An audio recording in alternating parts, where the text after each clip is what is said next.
Hello guys, हम आपको इसके पहले 5.1 में क्वेश्चन नंबर 1 to 5 दे चुके हैं। आज हम आपको क्वेश्चन नंबर 14 से लेकर के 18 तक के कुछ विशेष प्रकार के क्वेश्चनों का अध्ययन हम आज कराएंगे। अभी भी हमारा चैनल जिन्होंने सब्सक्राइब नहीं किया वो ज़रूर सब्सक्राइब कर लेंगे ताकि हमारे वीडियो के साथ लगातार बने रहें। बेल आइकन जरूर दबाएं ताकि आपको समय समय से हमारी वीडियो प्राप्त हो सके। अब हम चलते हैं क्वेश्चन नंबर 14 में। तो क्वेश्चन नंबर 14 में आपके पास कहा गया है कि एफ ऑफ एक्स पर एक आपको फलन पर विचार करना है कि किस किस बिंदु पर फलन है, सातत्य है और किस पर सातत्य नहीं है। तब यहाँ पर चूंकि इक्वल टू का निशान आपको यहाँ पे 0 के साथ दिखाई दे रहा, 1 के साथ दिखाई दे रहा, 3 के साथ दिखाई दे रहा और 10 के साथ। तो अब आपको किसके साथ चेक करना है? एक्स इक्वल टू 0 के साथ, एक्स इक्वल टू 1 के साथ, एक्स इक्वल टू 3 और एक्स इक्वल टू 10 के साथ आपको इनको चेक करने का प्रयास करना है। F x equal to 0 then F of 0 equal to का निशान कहाँ है? आपके इस वाले फंक्शन पर है, तो आपका इसका आंसर कितना हो जाएगा? 3 हो जाएगा। इसी प्रकार से यदि हम एक्स इक्वल टू 0 माइनस का एच चेक करते हैं अर्थात 0 से छोटा, सो 0 माइनस एच भी हम फंक्शन में देखते हैं कि 0 से छोटा कौन सा है? ये एक्स कैसा है? एक्स 0 से बड़ा है, अर्थात 0 से छोटा तो कोई है ही नहीं है, नहीं है तो मतलब यही होगा, ठीक है ना। तो यहाँ पे भी कितना हो जाएगा? 3 हो जाएगा। और यदि हम x इक्वल टू यदि हम बात करते हैं कि 0 प्लस का h है, यहाँ पर चूंकि h लिखा हुआ है इसलिए आप लिमिट डालते जाना, लिमिट h टेंड्स टू 0 के, यहाँ पे भी आपके पास लिमिट h टेंड्स टू 0 आएगी। f ऑफ 0 प्लस h अर्थात 0 से बड़ा अर्थात यही वाला फंक्शन यूज करना है। इसमें भी आपके पास 3 आ जाएगा। समीकरण 1 2 3 से तीनों में स्थिति आपकी क्लियर है कि तीनों में आपके पास मान समान है। इस प्रकार हम कह सकते हैं समीकरण 1 2 3 से x बराबर 0 पर दिया गया फलन सातत्य है। अब हम सेकंड नंबर अर्थात x इक्वल टू 1 पर विचार करेंगे। सो x इक्वल टू 1 के लिए यदि हम बात करते हैं के लिए, so f of 1 equal to F of 1 का मान कहाँ? 1 कहाँ इक्वल है? 1 इक्वल है यहाँ पे, देख लें आप यहाँ पे 1 इक्वल यहाँ पर उसका अर्थात उसका मान भी कितना होगा? 3 होगा। सो ये आपके पास 3 हो गया। 1 से छोटा कितना हो जाएगा? 1 माइनस एच है तो 1 से छोटा, 1 से छोटा भी आपके पास कितना है? 3 है, यहाँ पे 3 हो जाएगा। और समीकरण नंबर 2 यदि मैं तीसरे की कहानी सुनाता हूँ तो तीसरे में क्या था? आपके पास x इक्वल टू था 1 प्लस का h था, 1 प्लस h अर्थात 1 से ज़्यादा, तो 1 से ज़्यादा यहाँ पर आपको दिख रहा है क्योंकि x का मान क्या है? 1 से ज़्यादा है और 3 से कम है। तब आप इस वाले फंक्शन को यूज करेंगे अर्थात यहाँ पे इसका आंसर कितना हो जाएगा? 4 हो जाएगा। सो आप लिखेंगे limit h tends to 0 F of 1 plus H is equal to 4। अब आप तीनों में ध्यान से देखते हैं, इसका मान तो 3 है, इसका 3 और इसका 4 है, अलग अलग है, अर्थात हम क्या कहेंगे? F of 1 equal to F of 1 minus का H equal to F of 1 plus का एच, ये वाला इक्वल नहीं है, अतः x बराबर 1 पर फलन सातत्य नहीं है। अब हम इसी प्रश्न को x इक्वल टू 3 के लिए चेक करते हैं। तो f3 इक्वल टू, यहाँ पे इक्वल टू का निशान कहाँ पर है? 3 के साथ में 5 है, तो आपके पास f3 इक्वल टू कितना हो जाएगा? 5 हो जाएगा। यदि हम 3 माइनस एच अर्थात 3 से छोटा कितना है? ये वाला फंक्शन है, अर्थात इसका मान कितना होगा? 4 होगा। तब यहाँ पर हम 4 लिख देंगे। 3 से बड़ा कितना है? 5 है, यहाँ पे हम 5 लिख देंगे। अब आप देख पा रहे हैं कि यहाँ पे 5 है, 4 है, 5 है, अलग अलग हैं, अतः हम कह सकते हैं कि ये फलन सातत्य नहीं है। अब हम x बराबर 10 के लिए चेक करते हैं। तो अगर x इक्वल टू 10 चेक करना है तो 10 में इक्वल टू कहाँ पर था? आप फलन में अपने देखते हैं 10 में इक्वल टू आपके पास 5 में था, 10 से छोटे में भी 5 है, अर्थात x इक्वल टू 10 में तो 5 है ही है और 10 से छोटे में भी आपके पास 5 है। 10 से बड़े का वहाँ दिया नहीं गया, अर्थात वो भी कितना होगा? 5 होगा। तो हम कह सकते हैं कि ये तीनों मान बराबर है। इस प्रकार से हम कह सकते हैं कि ये दिया गया फलन कैसा है? सातत्य है। अब ये सातत्य नहीं है तो किस पे नहीं है? केवल x इक्वल टू 1 पर और x इक्वल टू 3 पर आपका सातत्य नहीं है, अतः हम लिख सकते हैं कि ये दिया गया फलन x बराबर 1, x बराबर 3 पर सातत्य नहीं है, बाकी शेष बिंदुओं पर सातत्य है। क्वेश्चन नंबर 15 में यदि बात करते हो तो एक फलन दिया हुआ एफ ऑफ एक्स बराबर 2x 0 और 1, कंडीशन है 2x मान कब होगा? जब x लेस देन 0 होगा, और 0 का मान कब है? जब 0 और 1 के बीच में और इक्वल भी होगा। यदि x ग्रेटर देन 1 है तो उसकी वैल्यू 4 होगी। अब चूंकि इक्वल का निशान दो जगह पे 0 पे हो 1 है, तो हम यहाँ कह सकते हैं कि केवल हमको 0 और 1 के लिए चेक करना है। इनके बीच के नंबरों के लिए भी हम चेक कर सकते थे, पर अभी कम से कम आपको 0 और 1 के लिए चेक करना है।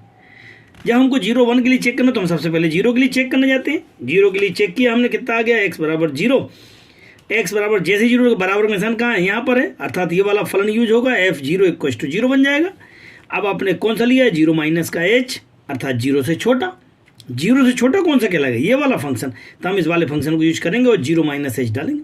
लिमिट आपने डाल ही रखी थी 2 और x की जगह हमने जीरो माइनस एच डाल रहा है, अंदर मल्टीप्लाई किया माइनस का 2h। जैसे ये आ गया आपने लिमिट रख दी, limit h equal to zero, तो ये जीरो था आपके पास, h टेंस टू जीरो। जैसे ये जीरो था तो पूरा का पूरा जीरो हो गया। अब अगर हम यहाँ पे बात करते हैं h जीरो प्लस h अर्थात जीरो से बड़ा, जीरो से बड़ा आपके पास ये वाला फंक्शन है अर्थात जीरो, जीरो से बड़े में भी आंसर आपके पास जीरो है। तो आप तीनों समीकरणों शांति से देख सकते हैं कि ये कितना है, जीरो जीरो जीरो। अतः हम कह सकते हैं जब तीनों इक्वल हैं तो हम कह सकते हैं कि दिया गया फलन शांतत्व है। अब हम चेक करते हैं x इक्वल टू 1 के लिए।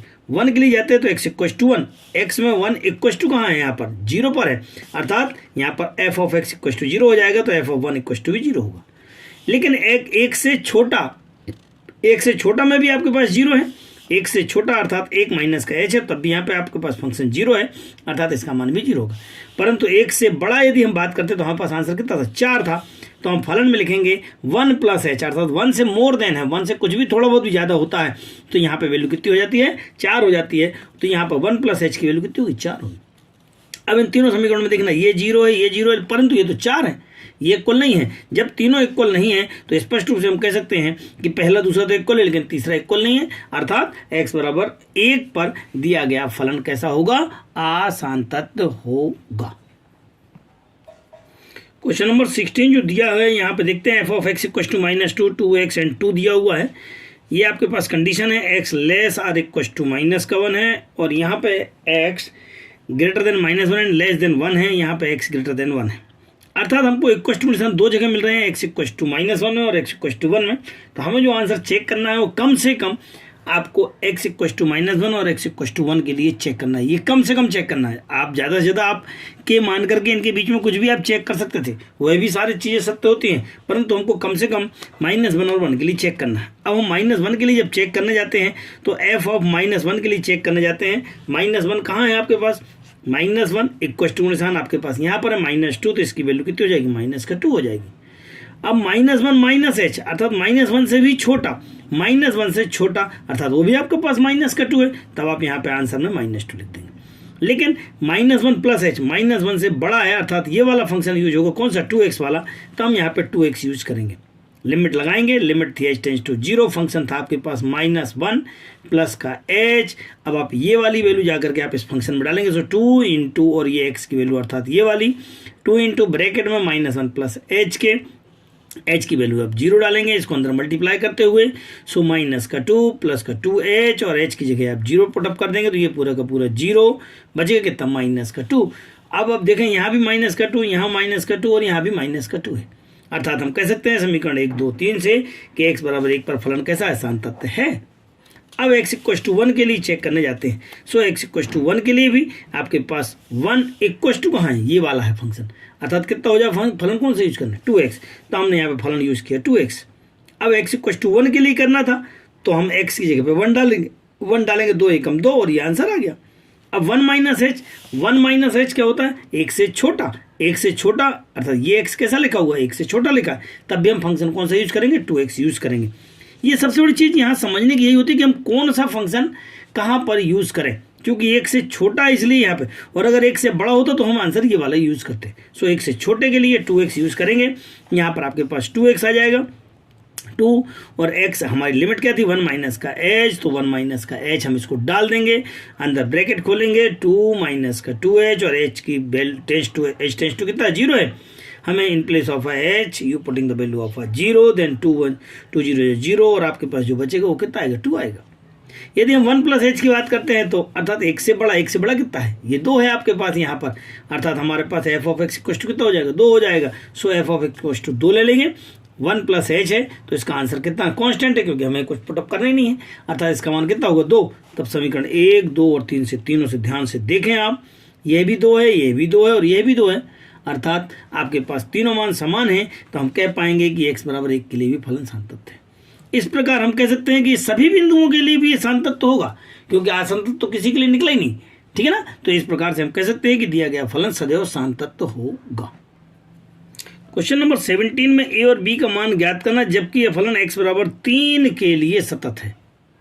x बराबर किसके लिए सतत है, 3 के लिए सतत है, तो हमको x बराबर 3 के लिए चेक करना है, फिर x बराबर 3 माइनस h के लिए चेक करना है, इसके बाद x बराबर 3 प्लस h के लिए चेक करना है, और तीनों चेक करने का जो आंसर आएंगे, चूंकि सतत है अतः वो दिए गए मान बराबर होना चाहिए, तो हम ऐसी स्थिति में उनको हम बराबर करके a और b के मान ज्ञात करेंगे। सो देखते हैं x बराबर 3 के लिए बराबर का निशान कहाँ है आपके पास, यहाँ फलन में इस वाली लाइन में है, तो हम यहाँ पर जो फलन यूज करेंगे वो f of x equals to ax plus का 3 हो जाएगा। हमें किस पर निकालना है, 3 पर, so f of 3 equals to 3a plus का 1 हो जाएगा, क्योंकि यहाँ पे 1 है आपके पास, ax प्लस 1 है।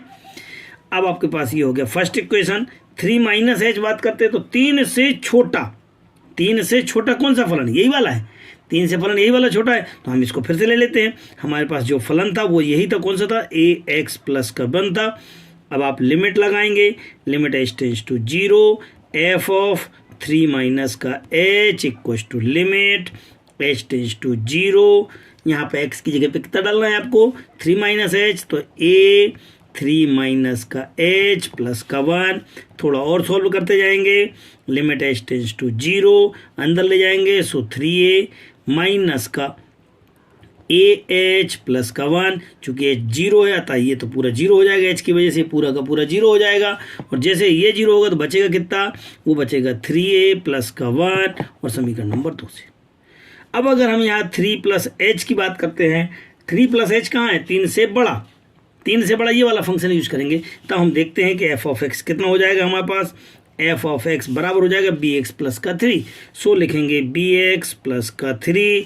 अब आप इसके लिए चेक करना 3 प्लस h के लिए, so limit h tends to 0, f of 3 plus h equals to, अब चूंकि यहाँ पे कितना डालना, 3 प्लस h डालना, किसकी जगह पे, x की जगह पे, सो b, यहाँ पे तो आपने लिमिट डाल ही रखी थी, b 3 प्लस h प्लस का 3। थोड़ा और सॉल्व करते जाएंगे, लिमिट h टेंड्स टू 0, यहाँ पे मल्टीप्लाई, सो 3b प्लस का bh प्लस का 3।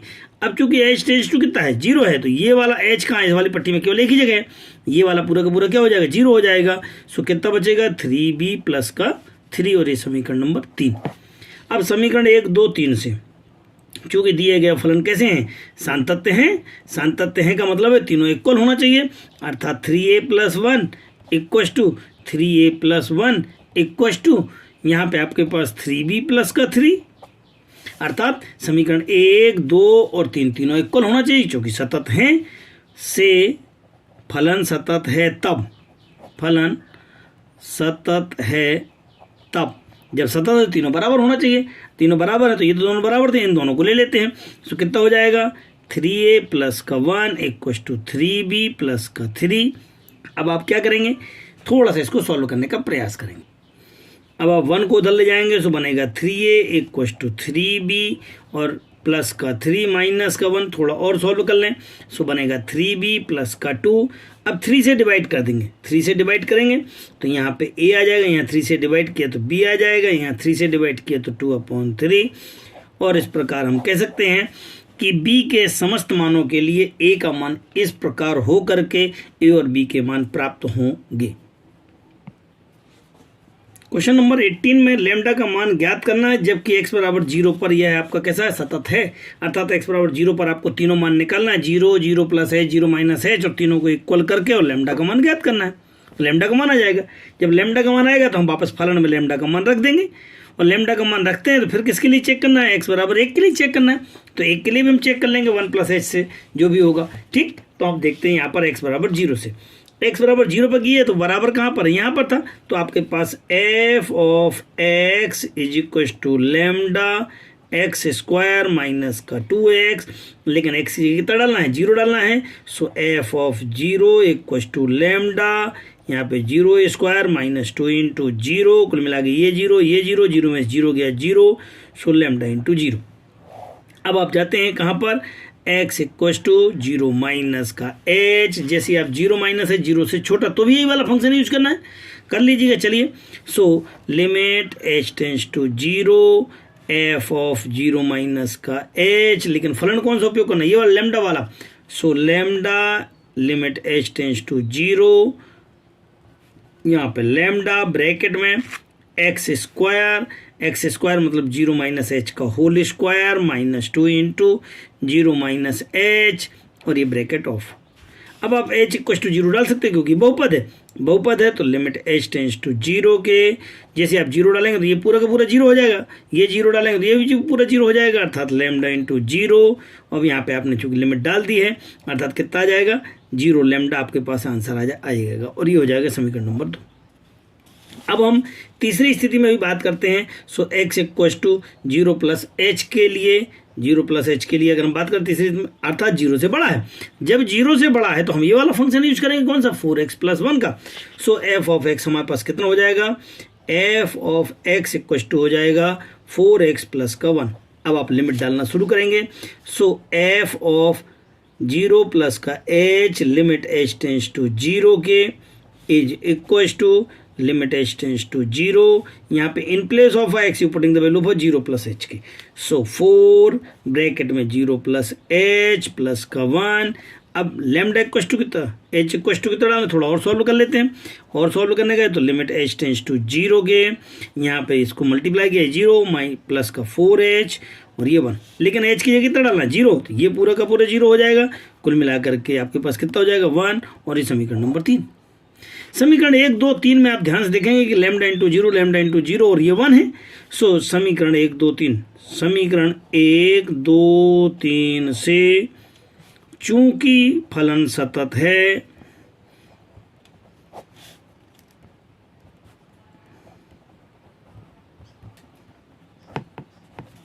अतः लैम्डा इंटू 0 इक्वल टू 1, तो लैम्डा है अर्थात लैम्डा के बहुत सारे मान होंगे, अतः यह लैम्डा के सभी मानों के लिए सत्य होगा। आपको सिर्फ पता करना है कि यह सातत्य है कि नहीं है, लेकिन फलन जो आपको दिया था वो मैंने दोबारा कॉपी कर लिया है। लैम्डा ब्रैकेट में एक्स स्क्वायर माइनस का 2x, कब, जब ये लेस आर इक्वल टू 0। अब ग्रेटर देन 0, 0 से बड़ा है तो 0 से बड़ा है तो ये वाला फंक्शन उपयोग होगा क्योंकि 0 से बड़े में क्या है एक्स इक्वल टू 1 आता है, तो हम इस वाले फंक्शन को यूज करेंगे। और एक्स इक्वल टू 1 के लिए X equal to 1 minus H और X equal to 1 plus H, हम तीनों में यही फंक्शन यूज करेंगे अर्थात F of x equal to 4x plus 1। यहाँ पे भी आपके पास F of x equal to 4x plus 1 और इस प्रकार से हम इसको उपयोग करते हुए हम लिमिट लगाएंगे। तो हमको चूंकि किसका मान निकालना था 1 का, सो एफ ऑफ 1 का मान कितना हो जाएगा 4 इंटू 1 प्लस का 1, 4 एकम 4 और 1 4 और 1 5, ये हो जाएगा पहला समीकरण। अगर हम दूसरे की बात करते हैं, दूसरे में क्या हो रहा है, लिमिट डालना है 1 माइनस का h, limit h tends to 0, F of 1 minus का h equal to 4 into 1 minus का h। थोड़ा सा और इसको सॉल्व कर लेते हैं, कितना हो जाएगा ये 4 इंटू 4h, 4 माइनस का 4h प्लस का 1, लिमिट कितनी डालना था h टेंस टू 0 के। अब h की जगह 0 डालना तो ये पूरा 0 हो जाएगा अर्थात कितना बचेगा 4 प्लस का 1 इक्वल टू 5 के, और ये समीकरण नंबर 2 होगा। अब इसी प्रकार से समीकरण 3 में भी चेक करना है। यहाँ पे आपको फलन तीनों में एक ही उपयोग करना है क्योंकि x से बड़ा यही है ना 0 से बड़ा वाला, क्योंकि एक के लिए चेक करना तो अर्थात एक क्या है 0 से बड़ा है। यहाँ पे हम वैल्यू चेक करेंगे और इसको हल करने का प्रयास करते हैं। So limit h tends to 0 के, यहाँ पे एफ ऑफ 1 प्लस h लिखेंगे, लिमिट h टेंस टू 0 के, और यहाँ पर 4 इंटू यहाँ पे x की जगह कितना लिखना 1 प्लस का h, सो 1 प्लस का h प्लस का 1, यहाँ पे limit h tends to 0, 4 plus का 4h प्लस का 1। अब h इक्वल टू 0 डालना तो ये 0 हो जाएगा और कितना हो जाएगा 4 प्लस का 1 इक्वल टू 5। जब आप तीनों समीकरणों में ध्यान से देख रहे हैं कि तीनों के मान कितने हैं 5 5 5 है, अतः ये दिया गया समीकरण x बराबर 1 के लिए संतुष्ट होगा। इस प्रकार हम आसानी से कह सकते हैं कि दिया गया फलन लैम्डा के प्रत्येक मान के लिए x बराबर 1 पर संतुष्ट हो, क्योंकि लैम्डा का ऐसा कोई फर्क नहीं पड़ रहा है ना, क्योंकि बिना लैम्डा वाला आपका क्वेश्चन है ये जिसको हमने फलन को यूज़ किया है।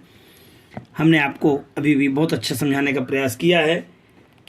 जिन्होंने अभी भी हमारा चैनल सब्सक्राइब नहीं किया वो जरूर सब्सक्राइब कर ले। सहयोग के लिए धन्यवाद।